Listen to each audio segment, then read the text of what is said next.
Halo lagi semuanya, ketemu lagi di channel Semikonduktor.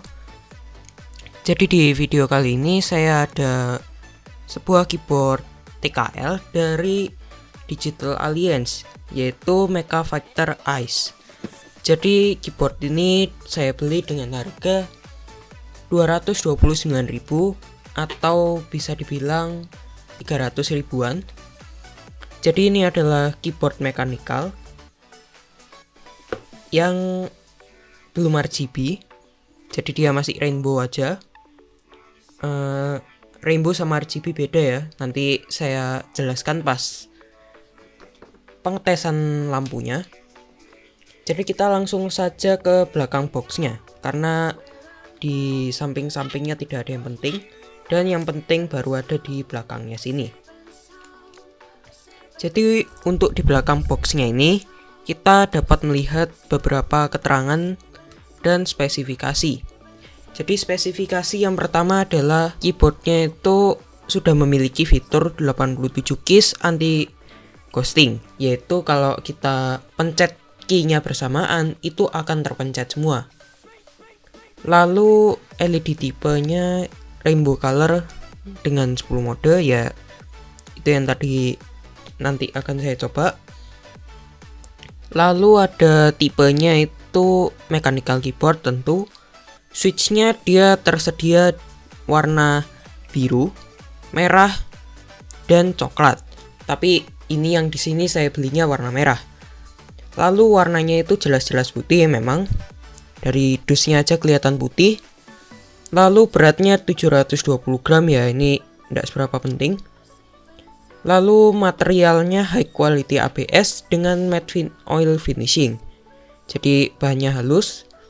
Lalu dimensinya 35,6 x 16,8 dan memiliki ketebalan 3,3 cm. Lalu interface-nya itu dia menggunakan kabel USB yang sudah dilengkapi dengan gold plate. Lalu untuk keycaps-nya dia menggunakan double injection. Jadi antara keycaps dan hurufnya itu berbeda.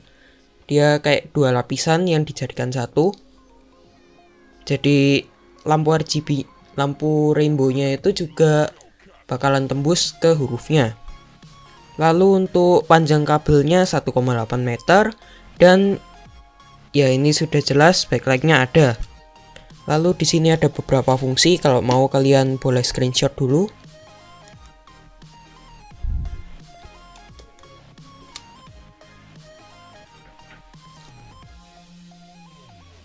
Ini silahkan dilihat. Ada FN plus 1, 2, 3, 4, 5 dan beberapa fungsi. Oke, langsung saja kita buka boxnya. Jadi untuk dari sisi samping atau depan tempat membuka boxnya ini, itu ada tulisan Enjoy Being a Pro. Ya mungkin ini ada di spasinya, karena gini agak ribet bacanya.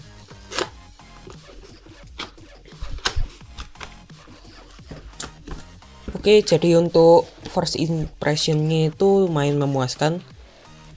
Dan di dalamnya kita mendapatkan sebuah keyboard mechanical-nya. Ini adalah keyboard TKL-nya, yaitu dia menghilangkan numpad-nya agar ukurannya menjadi lebih compact.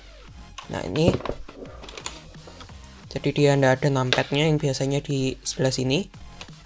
Kita singkirkan dulu. Lalu di dalamnya kita juga mendapatkan sebuah keycap spooler dan sebuah switch cadangan. Lalu untuk di sini switchnya itu menggunakan switch warna merah dari Otemo. Jadi ini switch Otemo dengan dasar warna hitam ya. Dan kurang lebih suaranya switchnya seperti ini.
Jadi keyboard ini memiliki 84 key dengan semuanya switch warna merah.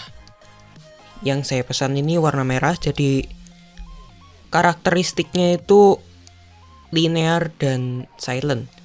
Yang kalau kita pencet itu dia ndak ada feel tactile-nya, jadi ya udah kayak mencet gitu aja.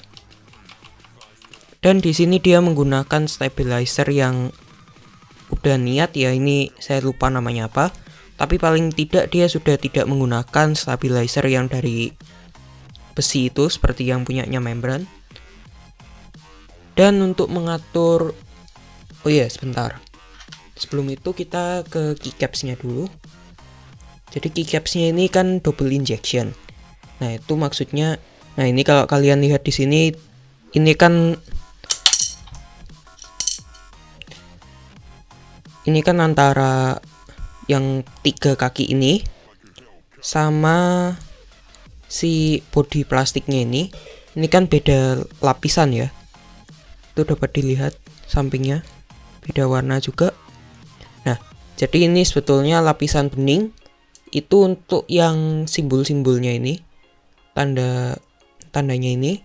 Lalu yang putih ini itu untuk keycaps-nya. Dan untuk lampu rainbow yang saya maksud itu seperti ini. Jadi dia warnanya fix, tidak bisa diubah-ubah, hanya bisa diubah modenya saja.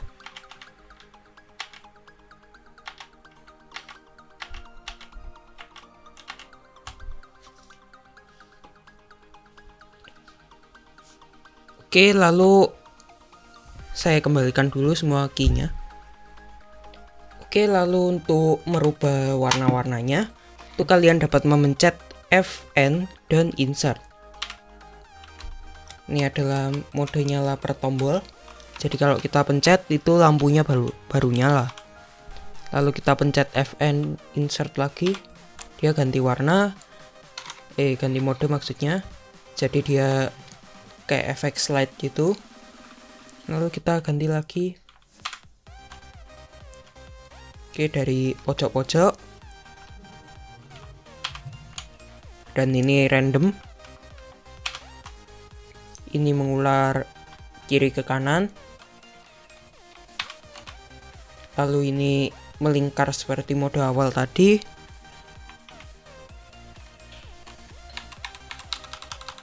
Dan ini dari tombol yang kita pencet muncul efek-efek lainnya. Lalu untuk meredupkan atau menerangkannya itu dapat kita pencet di Fn tanda panah atas. Bentar. Nah ini kalau kita tanda panah atas itu menerangkan. Tapi karena ini sudah paling terang, kita redupkan saja.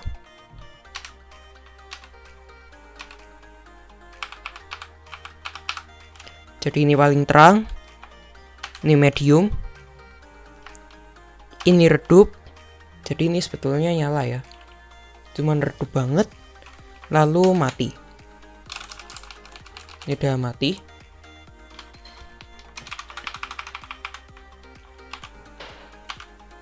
Nah, lalu untuk mencepatkan speednya ini, itu kita dapat memencet Fn dan tanda panah kanan atau kiri. Kalau kanan mempercepat, kalau kiri memperlambat. Tuh. 2. Oke, jadi ada 3 mode 3 kecepatan juga. Lalu di sini ada beberapa gaming mode, ada 6 gaming mode. Jadi cara menyetelnya kita memencet Fn dan 1 sampai 6. Fn 1 itu mode FPS. Lalu Fn2 itu mode CF. Ini enggak tahu apa. Lalu Fn3 itu mode WoW. WoW. Lalu mode keempat itu Fn4 RTS key. Lalu kita pencet lagi Fn5, itu keyboardnya mode LOL. Lalu FN6 terakhir itu mode car race key. Oke, jadi untuk pengetesan di sini ada beberapa fungsi, yaitu FN+12 itu adalah Windows Lock, dan kalau kalian FN+12 dan kita buat ngetik, dia sudah tidak bisa karena sebetulnya FN+12 itu memiliki fungsi ganda, yaitu Windows Lock dan Lock the whole keyboard, atau semua keyboardnya kita lock. Jadi kalau kita ngetik nggak bisa. Dan kalau kita aktifkan lagi, ini tombolnya jalan semua, termasuk si Windowsnya ini. Jadi sebetulnya langkahnya itu adalah kita memencet tombol FN dan tombol Windowsnya. Jadi ini kan masih muncul. Kalau kita pencet FN plus Windows, nah ini dia sudah tidak muncul lagi. Lalu kalian pasti bertanya-tanya juga di mana lampu indikator dari caps lock-nya ini. Jadi lampu indikator caps lock-nya ini bukan di tombol caps lock-nya, karena tombol caps lock-nya ini selalu menyala mengikuti backlight-nya. Jadi sebetulnya tombol caps lock itu indikatornya ada di sini. Nah, ini ada dua lampu. Dan lampu ini tidak ada indikatornya atau penjelasannya ini yang caps lock yang mana, yang scroll lock yang mana. Jadi kita mesti nyoba-nyoba dulu baru kita tahu. Dan tidak ada diffuser di sini, jadi kita agak susah juga melihatnya. Terutama kalau kita duduk di sini kan ketutupan key-nya juga. Sudahlah. Lalu untuk key-nya ini sudah lembut banget. Yang finishingnya matte oil tadi itu efeknya kilap-kilap di key-nya sini, jadi lembut dan enak di tangan gitu loh. Lalu ada tombol F1 sampai F12. Itu isinya fungsi-fungsi multimedia lagi. Jadi mulai dari F1 itu fungsinya untuk komputer, ini tidak tahu apa, yang kita bisa melihat simbol-simbolnya di sini. Komputer. Lalu F2 ini adalah search, F3 adalah kalkulator, F4 itu adalah musik, jadi play musik, F5, F6 itu previous dan next. Lalu F7 itu adalah pause atau play, F8 adalah stop, F9 adalah mute, F10 adalah mengurangi volume komputer, F11 itu menambah volume komputer, dan F12 itu mengunci seluruh keyboard. Lalu ada FN plus escape, itu restore to factory setting, nggak tahu ini maksudnya apa. Lalu FN plus W itu adalah to switch WASD, dan tombol arrow keys-nya ini ke standard function, nggak tahu itu apa maksudnya. Oke, yang saya hampir lupa yaitu di bawah keyboard ini itu ada dua buah rubber feet yang ada di bagian depan keyboardnya, dan di belakang ini tidak ada rubber feet lagi, jadi hanya ada dua buah kaki yang udah bagus ya menurut saya. Ini jadi kayak mantap itu mukanya sudahan. Dan plastiknya ini lumayan kokoh juga, dengan ada kabel manajemen di bagian sini, di bagian kanan dan kirinya. Nah ini jadi kalian bisa mengcustom arah kabelnya sesuai dengan setup kalian. Jadi misalnya setup kalian di kiri, ya arahkan kabelnya di kiri. Lalu kalau kalian di kanan ya di kanan. Kalau setup kalian ada di tengah ya silahkan tidak menggunakan ini. Lalu di atasnya sini ada tempat untuk menaruh HP, jadi kalian masih bisa chat-chatan sama siapapun sambil bermain game. Oke, jadi mungkin cukup sekian video review singkat dari saya tentang keyboard mechanical dari Digital Alliance yang tipenya Mega Fighter Ice. Jangan lupa klik like, share, dan subscribe di bawah video ini.